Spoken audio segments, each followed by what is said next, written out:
Okay, so this is the first of 7 lessons about writing and grammar. I'm going to do my best to keep these videos short.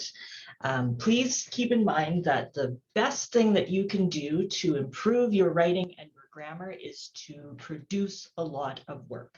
So at this point in our course, I really encourage you to just write a lot. So the first thing that we are going to start with is the basics, the foundations, which are the words, so the parts of speech. So in our English language, we really only have about 8 parts of speech, so 8 different types of words that make up the entirety of our English language.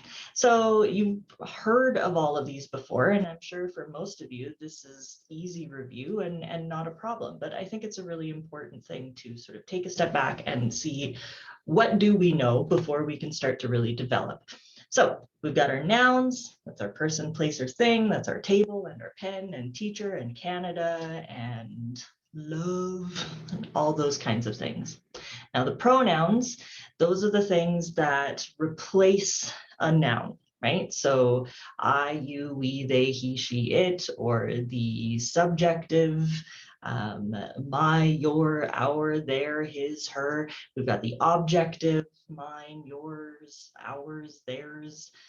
We also have pronouns like someone, everyone, no one. And then we also have some demonstrative pronouns like that and this.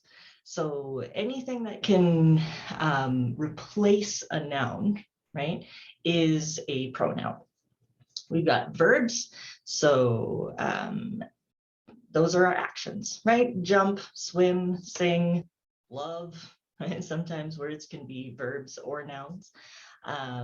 We also have the words that describe our nouns and our verbs. So adjective, describe noun. So for example, this here is a red lifesaver. And so anything that describes it, so a small, hard, red, wrapped candy. We also have words that describe verbs, and these tend to be the ly words, so quickly, slowly,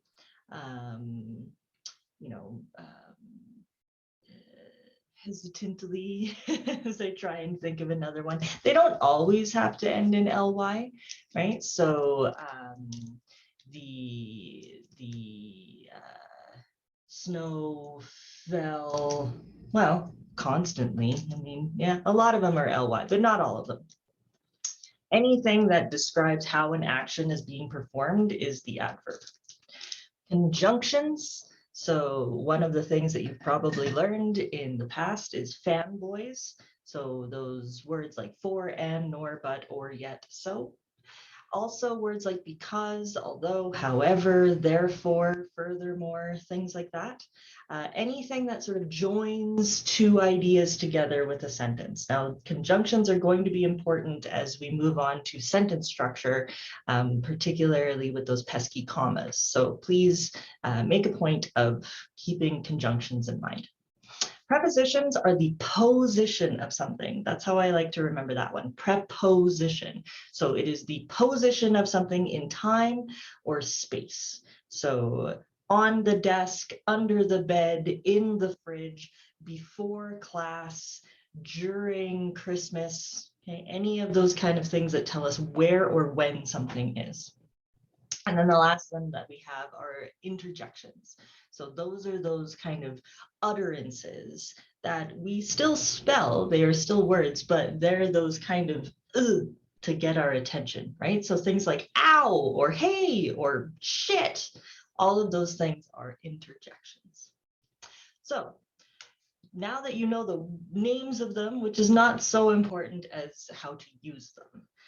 So to demonstrate to you that I think that you inherently and instinctually already pretty much know how to use them, whether you can label them or not, I have, I have some examples. So here we have the word thirst.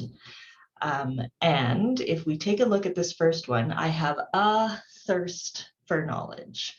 So what is the word thirst here? It's a noun, right? A thirst. It's operating with an article, a, an, or the. So, and an article is actually kind of a special sort of an adjective. It is kind of describing something. So a thirst, it's a noun. What about I am thirsty? I am thirsty for knowledge. That would be an adjective. So you might have thought for a second that it was a verb, but the verb is actually that excellent verb to be, right? The am, verb to be. So what am I, right? It's describing me. I am thirsty. It's an adjective. What about I am thirsting for knowledge? I am thirsting for knowledge. At this point, it's a verb, right? We've got our ing, right? What am I doing? I'm thirsting for knowledge.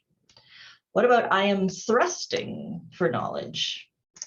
Oh, that's just a typo. And then finally, what about I sought knowledge thirstily? Thirstily. Your hint there is the ly, it's an adverb, right? So to seek something, right? I am seeking, I sought, that's my verb, right? And how did I do it? It's describing the verb. So it's an adverb. Okay, so now I want to show you that you instinctually know this stuff. So this is this great poem from Lewis Carroll. He is the Alice in Wonderland guy. And this poem here means nothing, right? 'Twas brillig and the slithy toves did gyre and gimble in the wabe. All mimsy were the borogoves and the mom raths outgrabe. There's a lot of nonsense words here, right? But there are some marker words in here. So it was, 'twas, and the meh did meh and meh in the all were the and the meep. Okay, I would like you to fill in the blanks. So before you move on to the next lesson, I would like you to take this poem, fill in the blanks, and write your poem in the discussion board.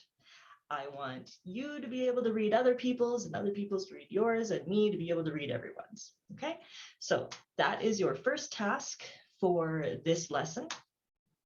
In addition to that, there is a parts of speech Google quiz. Okay, so it's one sentence and you will identify all of the types of speech, the parts of speech in that one sentence.